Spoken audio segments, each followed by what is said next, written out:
ხელისუფლებას ვაძლევთ 24 საათიან ვადას, რომ გადაიყვანონ სამოქალაქო ჰოსპიტალში. 24 საათიან ვადას.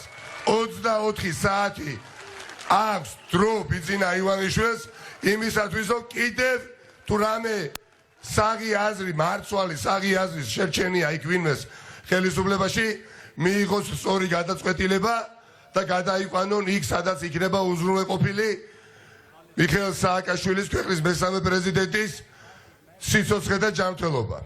თუ 24 საათში ამას მაინც არ გააკეთებენ და უნდათ რომ გავხადონ თანამონაწილეები, დამსწრეები და მოწმეები მიხეილ სააკაშვილის ყველობისა და ამას გააგრძელებენ, ჩვენ ორშაბათს საღამოს 8 საათზე, ანუ 8 რიცხვში, ანუ ზეიქ ვიკრიბებით მთელი საქართველოს თავისუფლების მოედანზე. საღამოს 8 საათზე.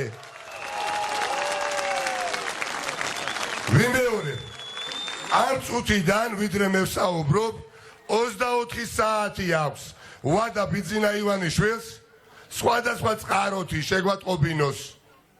ან საჯაროდ, ან სხვადასხვა წყაროთი არიან დეპუტატები და შეუძლიათ მის დეპუტატებს დაუკავშირდნენ, რომ მათ მიიღეს გადაწყვეტილება მიხეილ სააკაშვილის საავადმყოფოში გადაყვანისა, თუ ამას არ გააკეთებენ, აქ ვინც ვართ და 20-ჯერ და 30-ჯერ მეტი მთელი საქართველო თავისუფლების მოედანზე საღამოს 8 საათზე ორშაბათს და დანარჩენი თუ რას ვაპირებთ და რა არის მოთხოვნა თავისუფლების მოედანზე 8 საათზე გაცნობთ.